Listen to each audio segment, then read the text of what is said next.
O segredo do avião que sumiu na Amazônia e nunca deveria ter sido encontrado.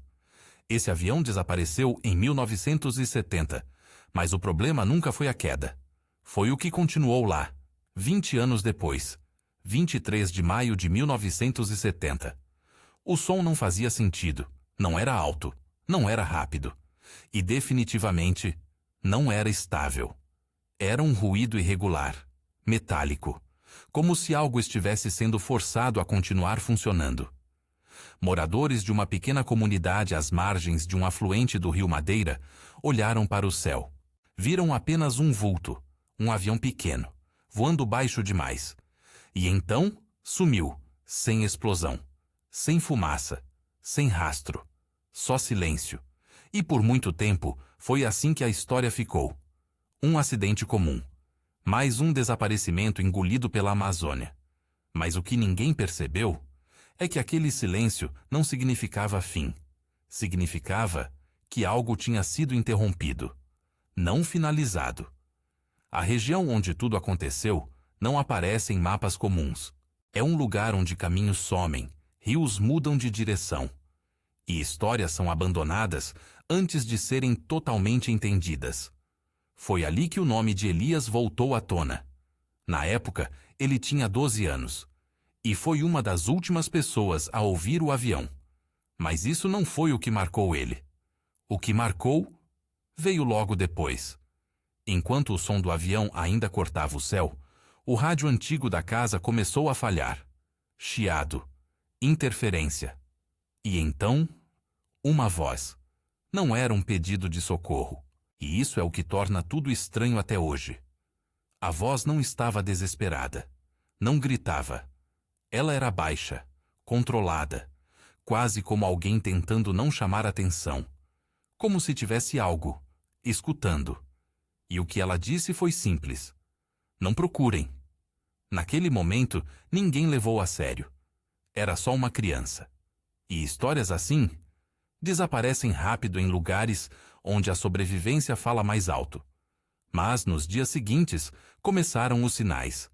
Pequenos no começo, fáceis de ignorar. Animais mudaram seus caminhos. Áreas da mata ficaram silenciosas demais. E alguns pescadores começaram a evitar certos trechos do rio. Não porque viram algo, mas porque sentiram. Como se o lugar tivesse mudado. E então veio o detalhe que ninguém conseguiu explicar. À noite, quando tudo ficava completamente parado, um som surgia, baixo, constante, sempre no mesmo lugar. Não parecia vento, não parecia água, parecia algo funcionando. E esse som continuou. Dias, semanas, anos, até que com o tempo, as pessoas simplesmente pararam de falar sobre isso. Não porque esqueceram, mas porque aprenderam a não mexer. 20 anos depois, alguém decidiu ignorar isso. Um grupo de jovens da região resolveu seguir uma trilha antiga, motivados por histórias que nunca foram totalmente apagadas. Eles caminharam por 2 dias, e então encontraram. Mas não como esperavam. Eles esperavam destroços, metal espalhado, sinais de impacto. Mas o que viram não se encaixava em nada disso. O avião estava inteiro, preso entre árvores gigantes, sem sinais claros de queda, sem marcas de destruição, como se tivesse sido colocado ali. E foi nesse momento que perceberam o primeiro detalhe estranho: o silêncio. Nenhum som da floresta, nenhum animal, nada. E então, eles perceberam outra coisa. Aquilo não parecia abandonado, parecia presente. 2 deles se aproximaram. A porta da cabine estava aberta, mas não arrombada, aberta por dentro. E quanto mais chegavam perto, mais uma sensação estranha surgia. Não era medo direto. Era algo pior. Era a certeza de que não estavam sozinhos ali. Eles olharam para dentro. E foi o suficiente. Ninguém entrou. Ninguém tocou em nada. Eles apenas olharam. E recuaram. E quando voltaram, já não eram os mesmos. O primeiro começou a evitar qualquer lugar fechado. dizia que o ar ficava pesado. O segundo não conseguia mais dormir no escuro. Afirmava que sempre havia algo observando. Mas o terceiro foi o que mais chamou a atenção. Ele não explicava. Não descrevia. Só repetia uma frase. Sempre a mesma. Não era para encontrar? A história nunca virou um registro oficial. Mas, segundo moradores, semanas depois, homens de fora apareceram na região. Fizeram perguntas. Andaram pelas trilhas. E depois foram embora. Sem explicações. Sem respostas. E depois disso, o acesso ao local simplesmente desapareceu.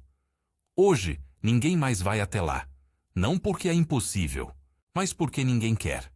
E o mais estranho de tudo é que ninguém mais ouviu o som. Como se aquilo tivesse finalmente parado. Ou pior, como se tivesse sido desligado. Anos depois, já velho, Elias foi perguntado novamente sobre aquela manhã, sobre a voz no rádio. Ele demorou para responder, e disse algo que mudou completamente a forma como a história é vista. Não era um aviso para a gente não procurar? Pausa. Era porque eles sabiam que a gente ia encontrar. E talvez seja isso que mais incomoda. Não o desaparecimento, mas a possibilidade de que aquilo nunca esteve perdido. Agora eu quero saber de você. Se esse avião nunca deveria ter sido encontrado, o que você acha que ainda estava lá dentro? Comenta aqui embaixo. Eu sei a verdade e me conta a sua teoria.